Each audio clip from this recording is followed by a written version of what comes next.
Live, local, social. It's time for the Splash Live, Greater West Bloomfield's news magazine show. On cable, on the web, and all over social media. Featuring stories from close to home, starring people like you. Live from Greater West Bloomfield, it's the Splash Live.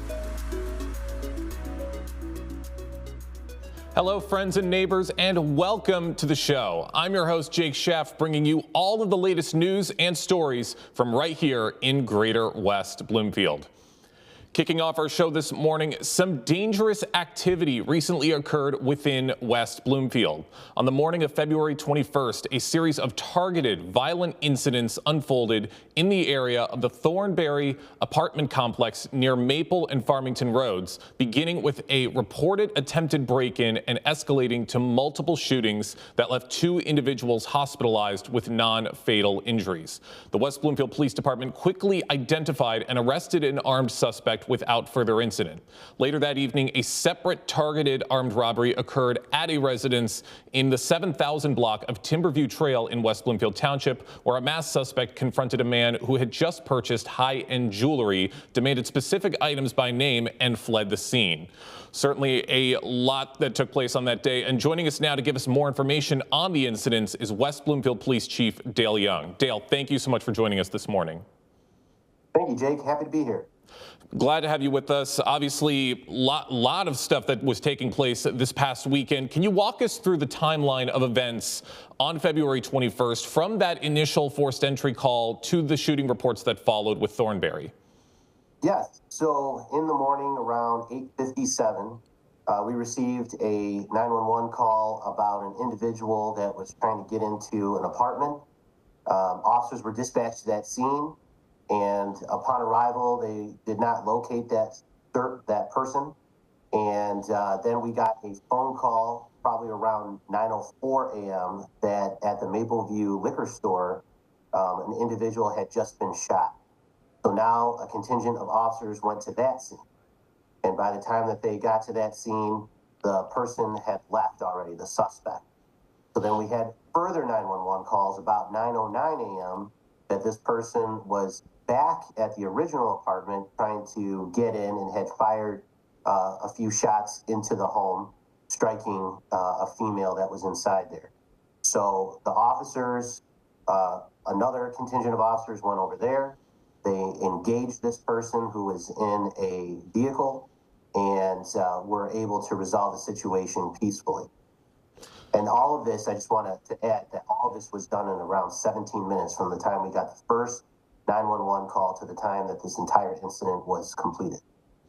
Wow, that's a lot of stuff that was happening in a very short amount of time. And then on top of that, there's the incident that took place that night with Timberview Trail. What have you learned in the days following about that incident? So as you just mentioned, these are 2 unrelated incidents, but the incident that happened later that evening around 7 p.m. on Timberview Trail is exactly what you had told the listeners a little bit ago. But to add to that is just that we are asking that if anybody had any video or if they have any knowledge about this particular incident, to give us a call so that we can follow up on those leads. And at this point in time, the other thing I was going to tell everyone is just that there was no injuries associated with that particular incident. Well, glad that there have been no fatalities throughout these incidents, and it's certainly been something that's kind of shaken up a lot of people throughout Greater West Bloomfield. At a recent board meeting, during board comments, Township Clerk Debbie Binder echoed comments made from other board members on the efforts of you and the rest of the police department over the weekend, and we have that clip right here. I would echo that, as I said to them in a letter, that you don't know how resilient your community is until it's pressure tested, and this was a pressure test weekend. And I think it showed us why we invest in our public safety and why our community supports our public safety, because when it mattered, you know, you don't know. You think you have everything in place, but when it mattered, the leadership and the training and the resources all came together and really took a challenging situation and secured it quickly. So I would concur with Trustee Rosenfeld-Swimmer and commend police, fire, and dispatch for the teamwork that led to getting a situation under control very quickly. So thank you. And I think what Debbie said that truly stood out to me is that she was right. This was a pressure test situation, especially with so much happening in one day. How important is coordination training between patrol officers, dispatch, and investigators in situations like this involving multiple scenes? Oh, it is everything. And I will tell you that one of the interesting things, it was never obviously planned this way, but you had covered some of our recent trainings that we've done with active shooter response. We've also had tactical encounter training recently, and all of it has paid off. That the officers are responding to the training, the officers are applying the training under stress. They showed incredible courage and restraint in resolving the situation peacefully. Well, yeah, all that training definitely coming into play with these incidents. And how did real-time communication between dispatch and responding officers impact the outcome? So it was critical. And the information that we were receiving had to be vetted, had to be distilled down into usable information for the officers. And so this is a place where I would give our dispatchers a huge shout out, because they're dealing with a lot of phone calls. They're dealing with trying to ask the right questions to give information out to the officers. The officers are taking that information and they are trying to do the best that they can to narrow down where the suspect is, where the victims are. It's very chaotic, very hectic, but everybody really showed up and showed out during this incident. For those just joining us on the Splash Live, I'm talking with Police Chief Dale Young of the West Bloomfield Police Department, talking about a number of incidents that took place this past weekend on February 21st, and something at Thornberry apartment complex, and then another incident with Timberview Trail. And with so much going on throughout the community, especially in such a short amount of time, what would you like residents to understand about how the department handles targeted incidents versus random acts of violence? Well, what I want the residents to know is that we will respond to both the same way, because, any acts of violence are things that need to be resolved as quickly as possible. Another thing I want the residents to know is that, yes, your police department is highly trained, highly capable, talented, and able to handle situations like this. However, it is also appropriate to give a shout out to all the area police departments that also showed up to give us some support while we were dealing with this active shooter event. Is that regionally we have strong partnerships that are reciprocated amongst a variety of police departments. So I want to say thank you to those guys as well. You're right. This is a team effort, and those partnerships definitely come into play during events like this with all the other police departments and every single one of those officers that was working on the scene during these incidents. And we thank every single one of them for that. I got a couple more questions, Dale, before we wrap things up. What role does community awareness and timely reporting play in helping the police respond effectively?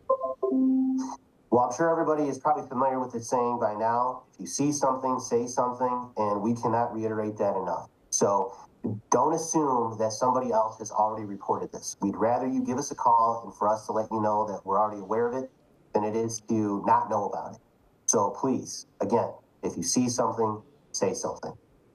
If you see something, say something. Simple words, but they hold so much meaning, and they are truly crucial whenever something like this should occur. And the last question I have for you, Dale, especially to residents who might be a little shaken up after what just occurred this past weekend, what message would you like to send to the residents of West Bloomfield following these incidents? What I'd like to say is, to start off with, is the fact that crime happens in every community. But what I can tell you is that the West Bloomfield community is still a very safe place to live, work, and play. And I want people to remember that as they move forward through their day. You're absolutely right, and that safety is all thanks to the work of the police department and all of our first responders in the community. Dale, thank you so much for joining us today here on the Splash Live. Thank you for having me. Of course, quite a scary situation this past weekend, but we thank the West Bloomfield Police Department for all of the work that they have done to make sure that nobody was hurt, nobody was fatally killed during these incidents, and that we will get more information on these incidents as time goes on. Playoff season is officially underway for the West Bloomfield High School boys basketball team. The West Bloomfield Lakers entered the court with something to prove on Monday night against the Lakeland Eagles. Here are the highlights. With the playoffs underway, the West Bloomfield Lakers were looking to make an impact on Monday night against the Lakeland Eagles. The Lakers got off to an early lead thanks to some smart defensive plays and mistakes from their opponent. But Lakeland fought back just as strongly, keeping the score close at the end of the first quarter. The second quarter was a defensive gauntlet from both teams, with shots getting blocked left and right and very little happening on offense. Regardless, the West Bloomfield Lakers were able to score some crucial points near the end of the quarter, bringing them to a 7-point lead at halftime. Lakeland tried to close the gap in the second half, but the Lakers wouldn't allow it. West Bloomfield showed their dominance even further thanks to crucial plays from players like Ryan Hood and Nasir Moore. The Lakers went into this game with something to prove, and in the end, they delivered, dominating over Lakeland with a final score of 67-42 and keeping their playoff hopes alive. This was a powerful win for the West Bloomfield Lakers, who've struggled throughout the regular season with a difficult schedule, leaving them with a 6-17 record. But the playoffs are an entirely different ball game. And when I spoke with Coach Arnett Jordan minutes after the game concluded, he said that it's now time for everyone to see just what this Laker team is capable of. You know, we've been leading up to this. You know, we had a lot of injuries this season.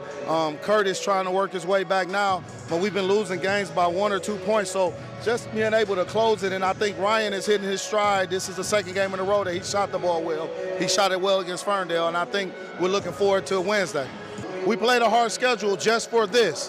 I try to get our guys ready for the tournament, and I think with the schedule we play, they've seen everything, so now it's time to go play and show what we've learned.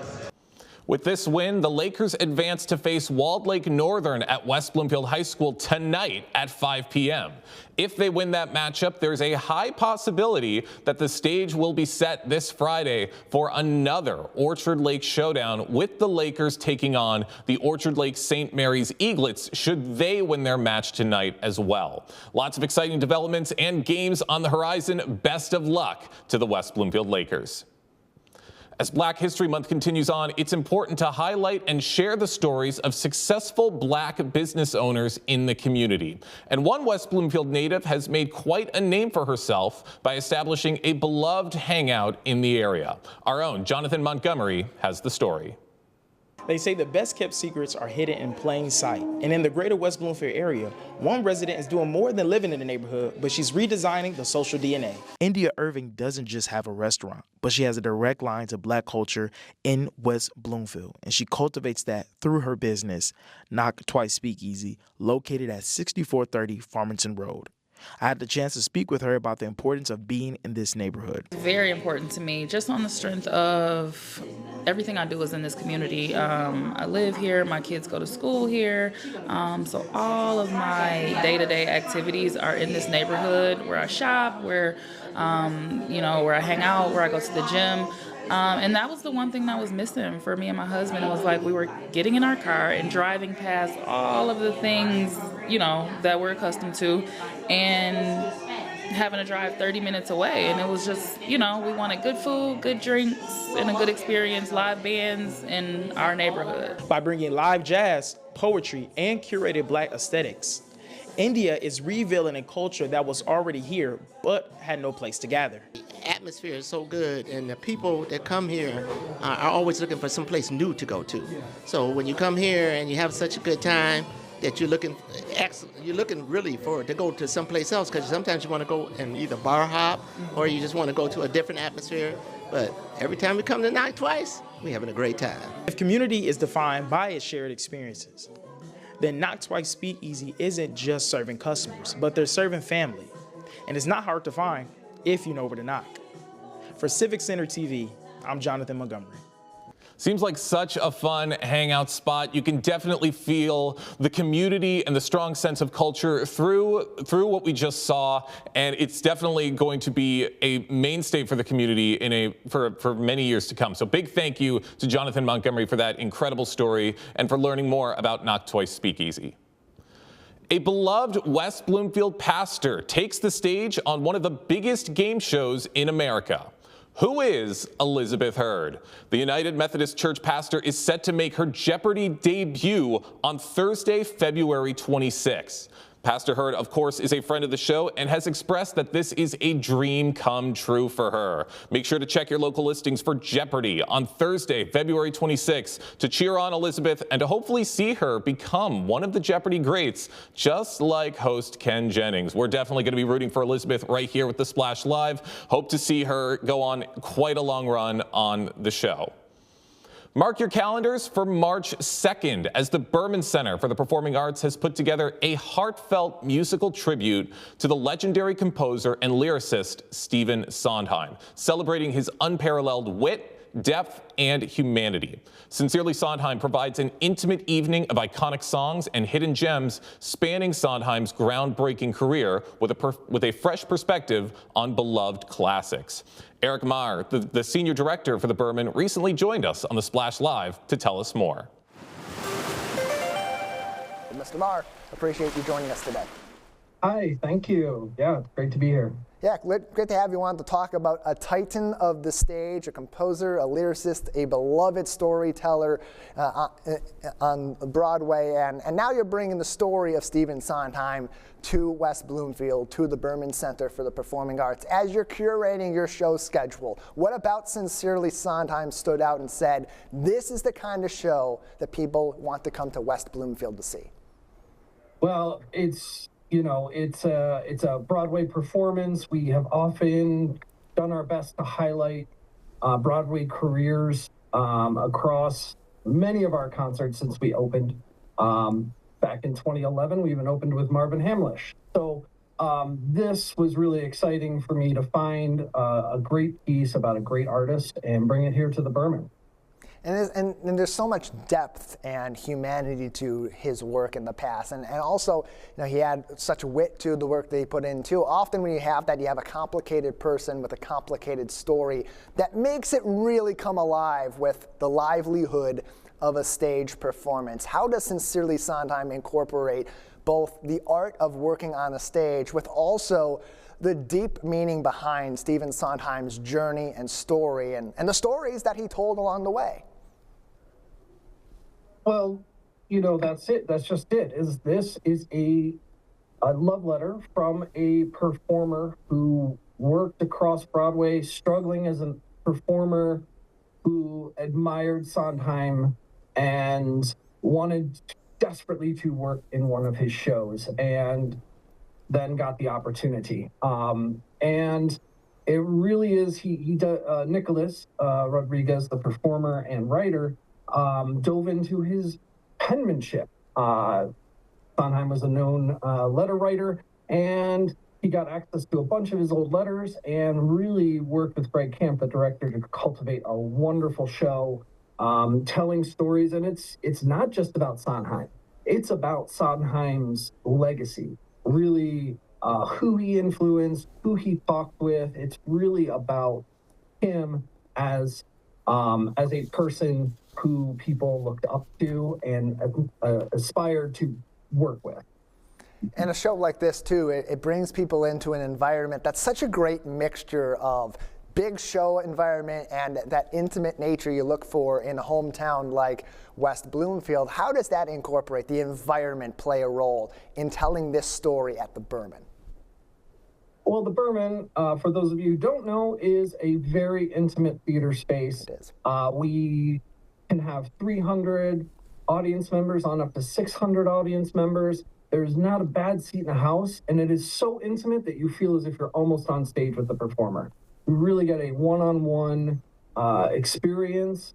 You walk away feeling alive, and of course, it's right here in West Bloomfield, right around the corner on the lovely Day campus. And so plenty of parking and just a beautiful venue to see a show in. The show is coming up on March 2nd. Ticket sales are right now. Visit the Berman Center website, theberman.org, and click on their ticket sales link, or follow the Berman Center on Facebook and on Instagram at the Berman CPA for more information on this and other shows. Joining us on the show is Eric Marr from the Berman Center for the Performing Arts. Sincerely Sondheim coming up over there. What do you believe that audience members who may be new to Sondheim will take away from experiencing this, and especially, as you mentioned, with that close nature that brings a very intimate, very emotional story of his connection to his storytelling to the stage? Well, if you're new to Sondheim, that's okay. His work is timeless. His catalog expands over decades, influenced so many generations. There will not be, I promise you, a song in the show that you as an audience won't want to sing along to. It is, like I said, Nicholas and Craig Camp, the director, curated a beautiful show incorporating songs across composers, across Sondheim's work. It's really just beautiful, beautiful selection of music. The Berman Center for the Performing Arts is located on the campus of the J. Detroit on Drake Road in West Bloomfield Township. Once again, more information on theberman.org. Sincerely Sondheim coming to the Berman Center for the Performing Arts March 2nd. Tickets are on sale as we speak. Eric, this environment for shows, it's something that brings people out all throughout Metro Detroit, all across the state of Michigan. They come to West Bloomfield to the Berman Center to see these shows, and there's a great variety all throughout the year. So as you and your team are exploring what to bring in 2026, looking forward to years ahead, what are you looking for when you're curating that show schedule for the Berman? Oh, we certainly look at all gambit, anything from concert performance, American Songbook. We are excited when we get the opportunity to present some spectacle. We've been exploring some circus opportunities, potentially, magicians, all sorts of fun stuff. And then, of course, we help support our community with dance recitals, dance experiences. We have some exciting projects in the work for 26-27, which I can't talk about yet, but we're very excited. We have lots of family programming here at the J as well. We have a number of shows coming up for the family here in March as well. It's just really, we're trying to find stuff for everyone and help everyone have a really good time at the theater. And this is a community, too, in Greater West Bloomfield, and of course our neighboring communities, too, that venture out to the Berman for art. It appreciates art. It appreciates the work and the emotion, the storytelling behind it. How does all that also factor into making the Berman Center for the Performing Arts a destination for shows of variety of different sizes, different types, from concerts to Broadway to one-person shows, comedy even? What about all that encompasses making the Berman Center the perfect place to host and to see a show in Oakland County? We're in the middle of it. We're situated so perfectly that really people from Detroit can come see our events, people from Flint, Lansing. We are here in the middle, and we have a great space. We try to keep our prices as reasonable as possible. That being because we are a nonprofit, and we are hoping to bring as much entertainment, much cultural experience, and as well supporting as much community involvement possible and bring it straight to everyone. And no longer do you have to go all the way out to New York or over to Chicago to see a little bit of Sondheim on the stage. You can do that right here in West Bloomfield Township coming up on March 2nd. Eric, thank you so much for your time today and joining us. Oh, thank you very much. Appreciate it. Lots of fun and exciting events coming up with the Berman, and especially Sincerely Sondheim. This certainly piques my interest as a lover of Broadway. Once again, that event is taking place on March 2nd. Lots of other great stories to get into with the Splash Live. We're going to take a quick break and jump into some more of them right after this. Live, local, social. It's the Splash Live on Civic Center TV. We'll be right back with the Splash Live. Hello, my name is Danya Bazzi. I'm the superintendent of West Bloomfield School District. I want to congratulate Civic Center TV on hitting the amazing milestone of 1 million viewers. Your involvement in our community doesn't go unnoticed. We thank you for keeping our residents and community engaged in the latest and greatest news and information. I'm Danya Bazzi, and I'm proud to be 1 in a million.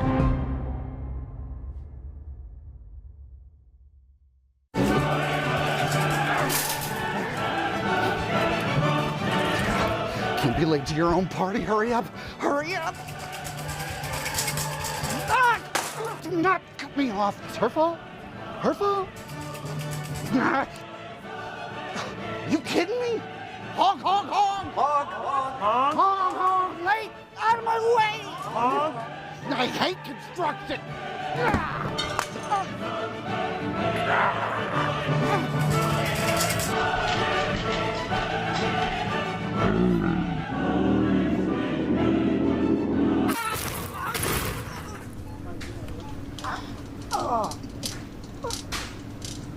You should have slowed down. My party.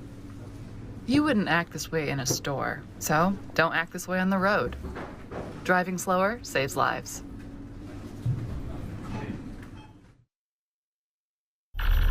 When your child is online, it's like opening the door for a predator to enter their world. At any given time, there are 50,000 child predators out there looking to groom, exploit, or ask for sexual photos that could lead to sextortion. It can happen to any kid, even yours. Teach your child how to navigate the digital world safely, so they can avoid falling victim.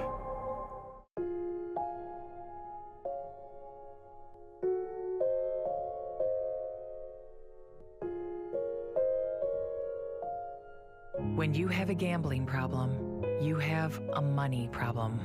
Don't let your gambling cause you financial hardship. If you or someone you love is struggling with gambling, we can help. Get free confidential counseling and win your life back. Learn more at michigan.gov/problemgambling.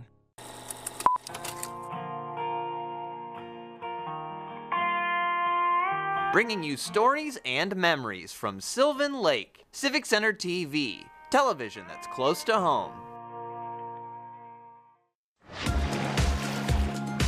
And now, back to the Splash, live. Live, local, social. It's the Splash Live on Civic Center TV. Welcome back to the show. I'm your host, Jake Schaff, going over all of the biggest news and events from right here in Greater West Bloomfield.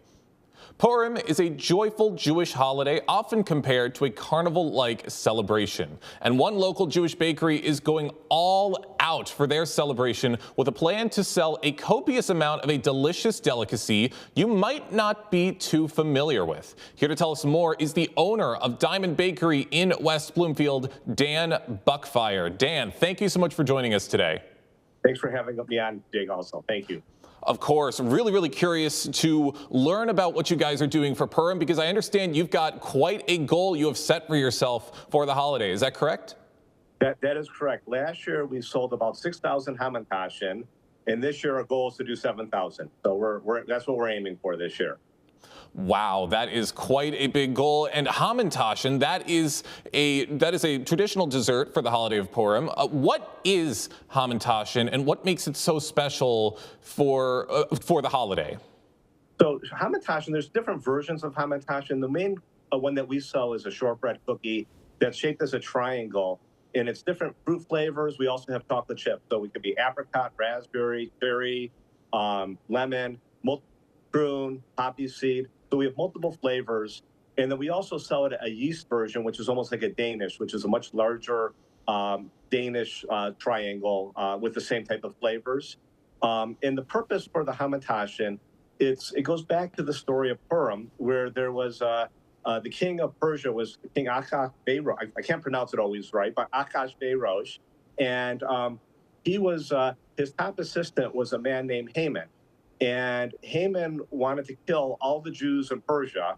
And there was a man, Mordecai, who had his niece join a beauty contest to become the next queen of Persia, and she was Jewish, and she became she was picked as the most beautiful woman in Persia, and she convinced the king of Persia to not kill all the Jews. So the holiday is a celebratory holiday where we're celebrating the resilience and the ingenuity of the Jewish people. And so it's a fun holiday, and it's a very positive holiday for the Jewish people.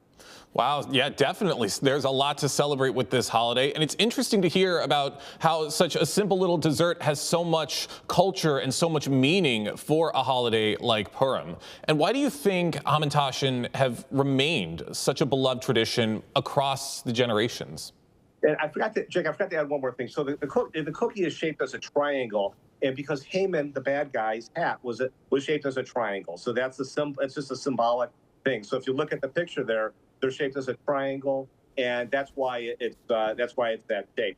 Why is it such a positive thing? Because it just brings back, it's a generational thing. I grew up eating hamantashen. My mom did. My grandmother did. It goes back. It goes back 1,000 years or more, where this dessert has been created, especially for this holiday. Now, our bakery, we sell it year round. It is really one of our probably our top, in the top 3 of our top selling items. But it is I think it just brings back memories of people from their childhood and growing up. And it's just really a part of the tradition of celebrating this holiday. I'd imagine so. You take a bite into that hamantashen, it just transports you back to when you were younger, when you were enjoying the food with your family. Definitely a lot of sentimental, I would imagine, with a dessert like this. And you said that you're planning on making and selling about 7,000 hamantashen for the holiday. I got to ask, how far in advance do you begin preparing for the Purim rush, and what does that preparation involve? So we've been planning for about a month now. We have lined up all our bakers to come in. They're going to be working 2 shifts. And Purim is actually it's Monday and Tuesday. They're going to be starting on Saturday and Sunday, making the doughs, forming the cookies, and getting them ready to be baked off. So we have 2 shifts working, and we have a lot of people up front at the front counter to fill the orders and to meet the retail demand. And also we have a lot of wholesale orders also this year from the different temples that have ordered from us too. So we're geared up and ready to go, and I'm very excited. Sounds like it. Geared up and ready to go, ready to provide all of the hamantashen throughout the community. For those just joining us on the Splash Live, I'm speaking with Diamond Bakery owner Dan Buckfire about his plans for the Purim celebration with Diamond Bakery and their goal to sell 7,000 hamantashen throughout the holiday season. Now, I got to ask Dan, because, I mean, all places do desserts a little differently, but Diamond Bakery is special. What goes into making the perfect hamantashen, from the dough to the filling to the presentation? Well, I think everything, basically. So the dough is we have a special dough that we've created for this cookie, and it's a short dough. And then the fillings that we use are fillings that we use for other items, but they're absolutely delicious. The fillings that we use, and then the way that the hamantashen is formed, there's a certain method for pinching the dough to create the triangle shape. So there's a lot of love and thought that has gone into the making of these hamantashen. It sounds like it. And with this holiday meaning so much throughout the community, I got to ask, what does Purim and this holiday mean to you specifically, Dan? And to see all the joy on everyone's faces when they enjoy your food and they enjoy what Diamond Bakery provides? So it means a lot on a personal level and on a business level to me. So this is a big, from a business standpoint, this is a big weekend for us, and it's a very important part of our business. On a personal level, just bringing back memories of me growing up, going to Sunday school, and where we would celebrate Purim and dress up in costumes and eat hamantashen and sing songs. And then also, even on a personal level, just seeing all the customers and the people in the community who come back year after year to taste our hamantashen, and it's really a part of their lives and a part of their memories. And so it's on a personal level, this is a very, very warm thing for me to be celebrating Purim with the members of the Jewish community and and non-members, non-Jewish members of the community also who have learned how good the hamantashen tastes and have learned how important it is to the community. I like that, expanding this knowledge and expanding these delicious desserts beyond the Jewish community for people to learn more about the holiday. I certainly didn't know much about this going into it, but it's fascinating to hear about the amount of culture with this dessert and what it truly means. I got one more question before we wrap things up, Dan. What would you like residents, especially those who may be new to celebrating Purim, to understand about the holiday and its foods above all else? Well, the holiday is, the food is just a symbol of what the holiday is. And the holiday, the meaning to Jews is the victory of good over evil, the resilience of the Jewish people to survive, and the ingenuity of the Jewish people to survive for thousands of years. So there's a lot of meaning to the Jewish community with the Purim holiday.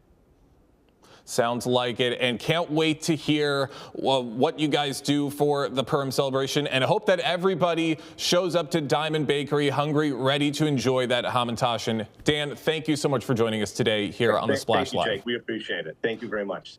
Of course. Once again, Purim is going to be March 2nd and March 3rd. Make sure you stop by Diamond Bakery. Enjoy that delicious hamantashen, and whether you're celebrating Purim or not, to support this incredible bakery on all the work that they do throughout Greater West Bloomfield. This past weekend, the West Bloomfield Black Expo was celebrated at the Orchard Mall in West Bloomfield. Several Black-owned businesses and vendors on display to celebrate their work and to share it with the community. But this event was just as impactful for the visitors, who learned about the work West Bloomfield does to give back to the Black community and to celebrate their culture. I spoke with some of the visitors of this event, including one gentleman who traveled all the way from Toledo, Ohio, just to attend the Black Expo for the very first time with his family. I love it. I want to see it grow. I want to see it get bigger. I want more interaction from the community. If I can make the check for an hour, the people around the city can come out and be here more and more of a crowd. I hope they learn something. I hope they make a connection. I hope they actually grab people's information, their website, and just don't let this be a one-day event, but actually continue to patronize the different vendors going forward. It means a lot. It means a lot. It's the exposure, I think even the present time, just to see something in that West Bloomfield. I didn't realize the African-American community was so big in West Bloomfield. That's something that I'm learning too. But I think it's something that is much needed. And hopefully other cities in the Metro Detroit area can learn from what you guys are doing here. Nowadays, you got so much diversion going on in the country, and to see everybody come together as one and enjoy themselves and celebrate the Black Expo is fantastic. I think the most important thing is that it shows that West Bloomfield is an excellent community to raise a family, and that we all get along and we all take care of each other. I think it's really wonderful because we have to hold on to cultures like these, to Black culture, to cultures of all people of color, to make sure they're really celebrated and welcomed, because we don't see a lot of that like in today's age, I feel like. So it's really wonderful to see people coming together, especially the Black community coming together and celebrating on such a large scale like this.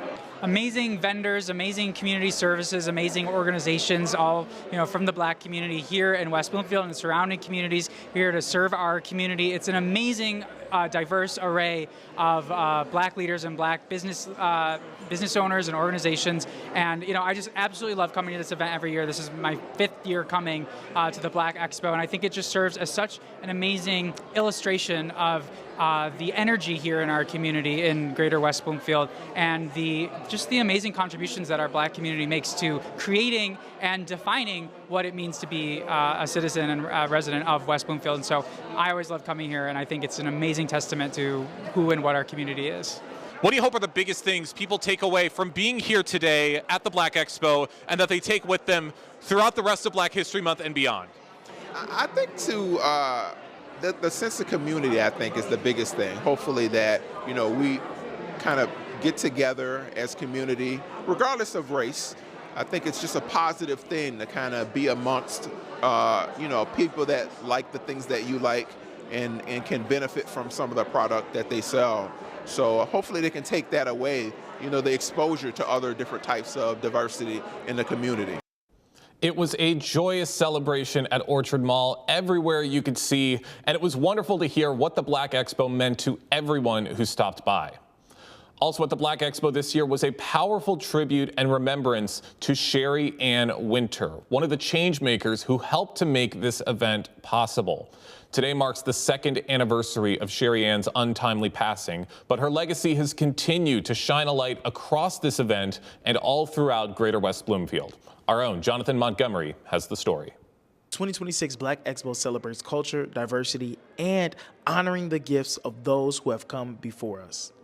This year, the West Bloomfield Diversity Task Force honored one of its own, Sherry Ann Winter. I had the opportunity to speak with colleagues and friends about what her legacy means to this community. Well, I met Sherry Ann about 4 years ago when we first started working with the Diversity Task Force. And she just automatically, her whole aura filled the room. She was the embodiment of everything that you wanted West Bloomfield Diversity Task Force to be. She first started with the Diversity Task Force.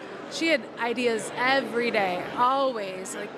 And then when we would do an event or a program, even a meeting, she was always assessing it, saying, how can we do it better? What can we improve? And it was just endless devotion to making sure that the people of West Bloomfield, it didn't matter if you were a different religion, different culture, and different race, that you were being celebrated and you felt seen and you were part of what we were trying to do. The way that I was moving in this community before was kind of in a neutral way, but once I joined the task force and I saw how all of our neighbors reached out and supported Sherry Ann and what she was trying to do, it let me know that we have allies all over the place. And you know, you don't always know who is being so helpful, but once you get into these organizations, you can see that West Bloomfield is a very diverse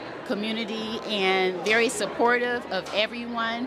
And her work helped me to see how great this community is. While West Bloomfield has lost a visionary founder, the West Bloomfield Diversity Task Force stands as a living testament to her belief that we are always stronger together.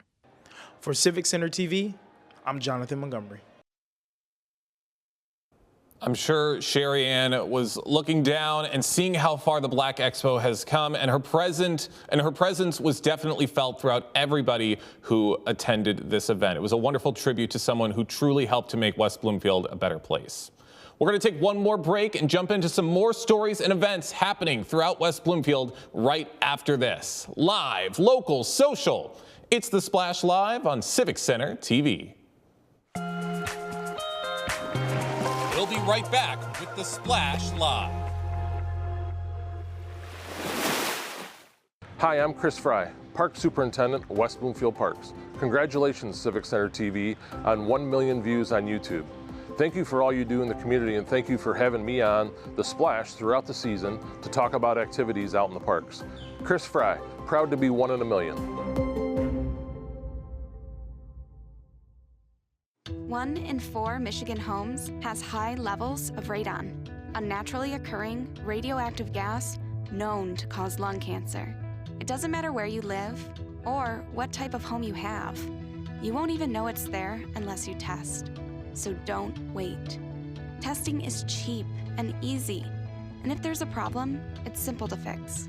Visit michigan.gov/radon to learn more. We took action. Will you?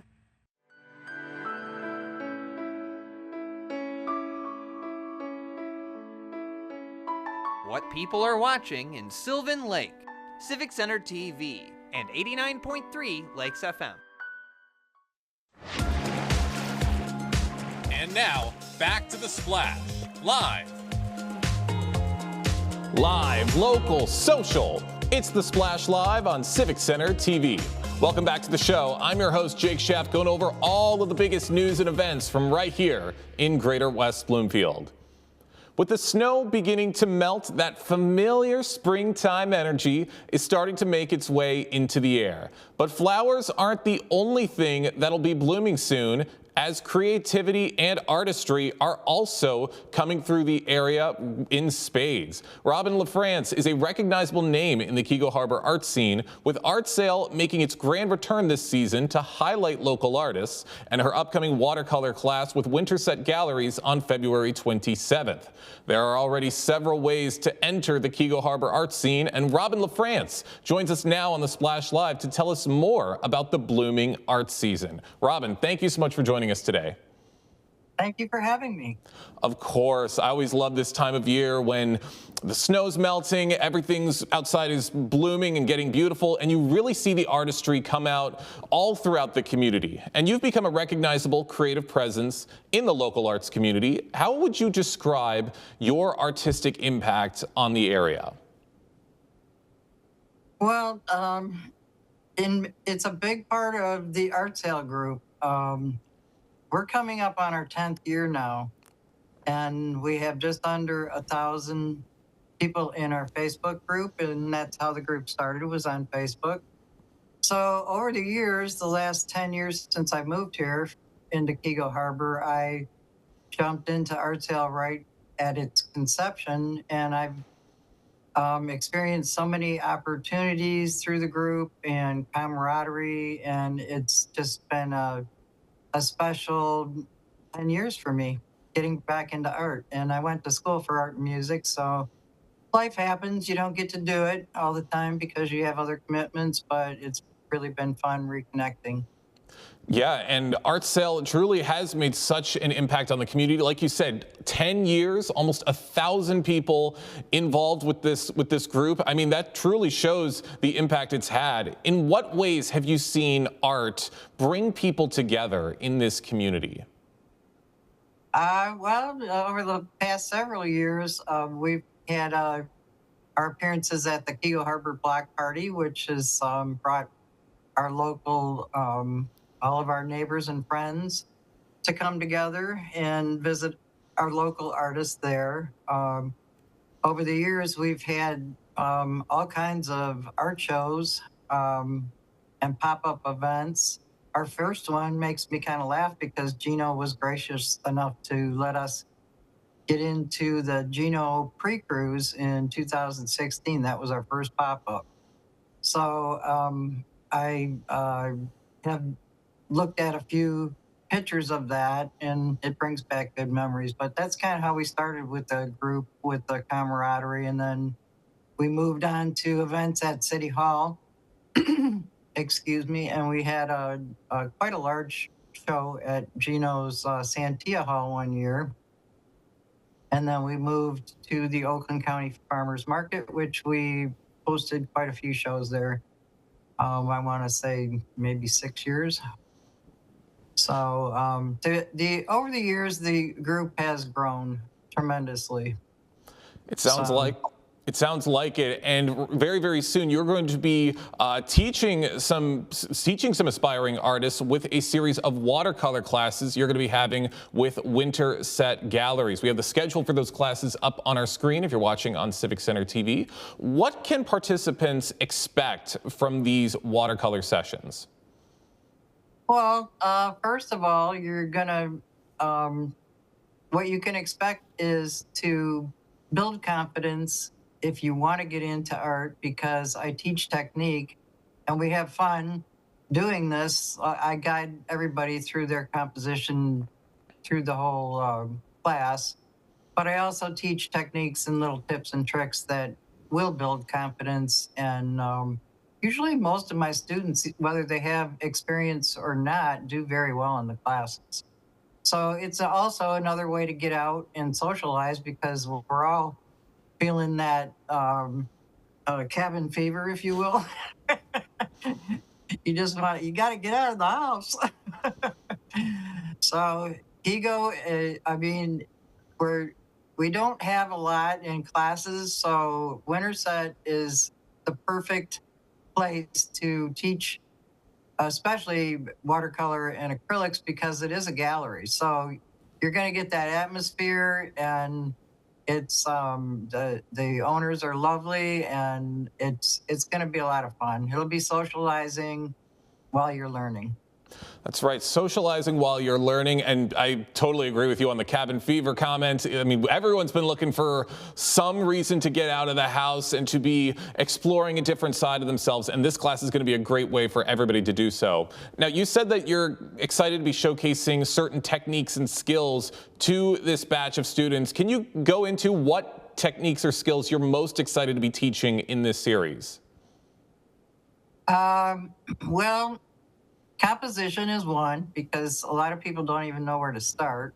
So I designed my classes so that they're simple enough that we can complete some kind of a composition in an hour and a half class. And most people that take my classes are very surprised, because if they can't complete it, they're so close that they can take it home and finish it. But most of the time we do the whole thing in class. So there are different, watercolor is basically opposite of acrylics. So a big one is learning how to relax and stay loose and learn the process and throw the details out the window. That's one of the first things I say in my classes. We're not learning details tonight. We're learning process and techniques. So that makes it a little bit easier for people to relax and just follow along and learn a couple of tips and tricks. Yeah, not a lot of pressure, easing everybody into this and making sure that they create incredible artwork. And going back to art sale for just a minute, because it's going to be that time of year for everybody, for all the art sale vendors to be coming out and to be showcasing their work. What can attendees look forward to this year for the 10th anniversary of Art Sale? We're actually, it was brought up to me that we need to have a 10-year celebration. So we're just starting to kick that around. We might have a little mixer. We don't know how we're going to do it yet or what we're going to do, but it'll be 10 years this coming June that the group started. And it started so organically. Susan Emmerling just threw it out there on Keego, and I had just moved here. So we got into the power of social media is incredible. But we just got moved to Keego, and I saw it on the Facebook group, and I made a comment, and the rest is kind of history. I just jumped in right away, and the two of us, we had this concept, but my biggest concept at the time was I wanted the camaraderie. I wanted to be in a group of like-minded people, because I'm an artist and a musician, and I've always, it's hard to find a group of people that you can just hang out with, and they think like-minded, and they're not so absorbed in work that they can't relax and talk art or music. So part of it is the camaraderie. Big part for me was, but we grew and we wanted events, and we wanted it to be run for artists by artists and keep the event prices low so that everybody could afford it. And also with me in the teaching, I love to inspire people. So if you're just thinking about a new hobby you want to get into, this is a great place to start, because watercolors are pretty affordable.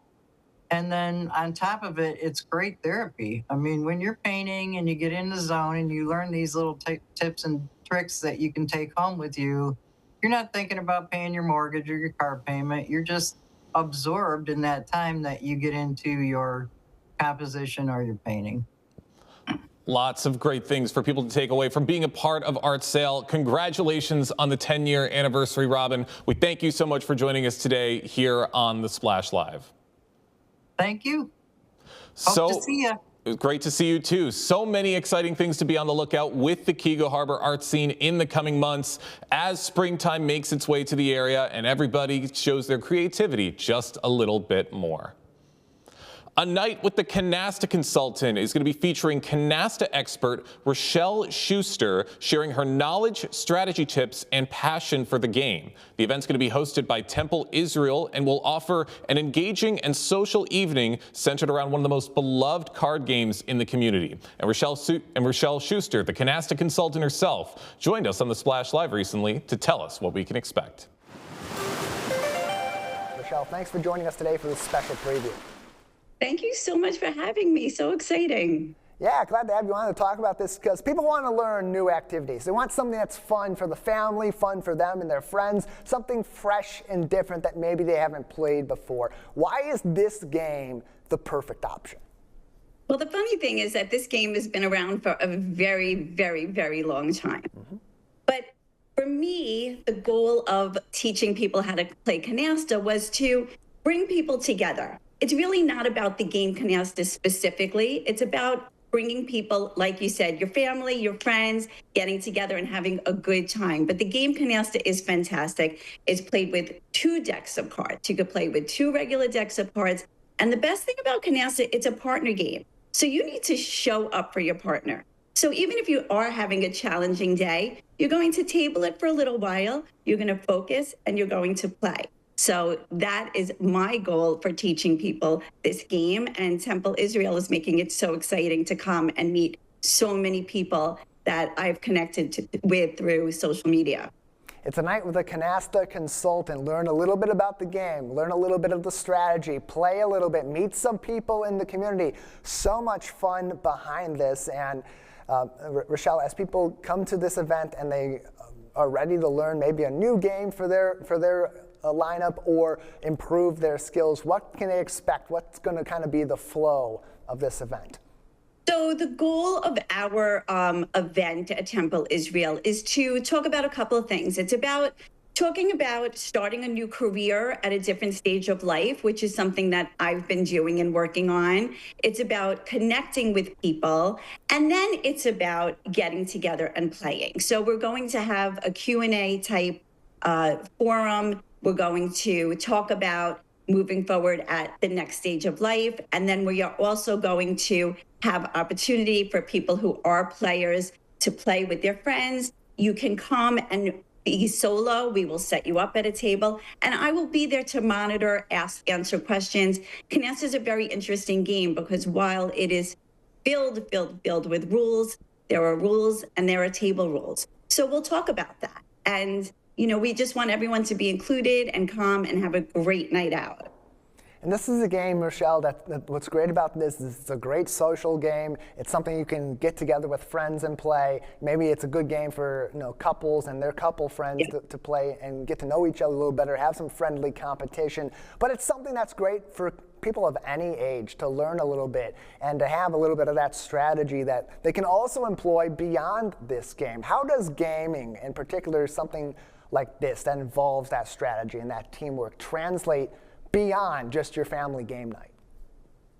Well, that's really what my goal of Canasta Consultant is. It's making it a priority to take a little time for yourself.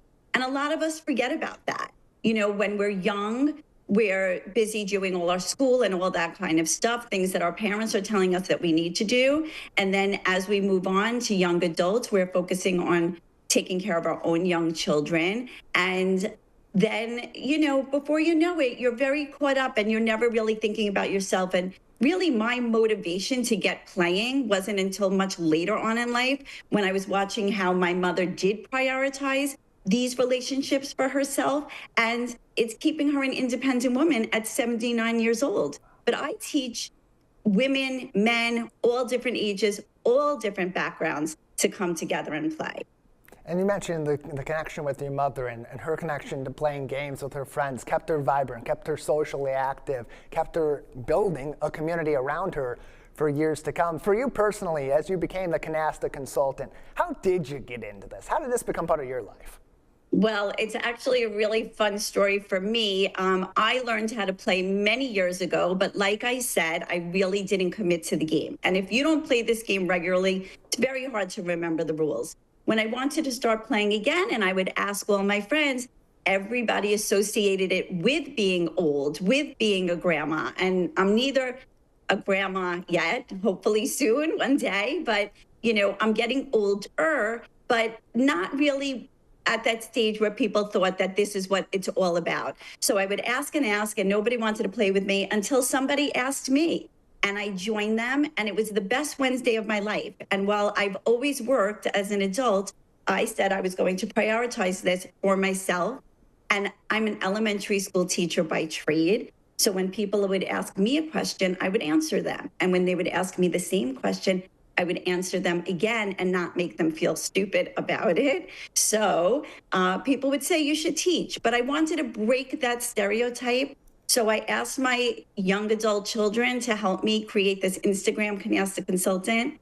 I asked 29 friends to follow me. That was a year ago, September. Now I have over 10,000 people part of my community. 500,000 people watch my tutorials a month, and it has been incredible.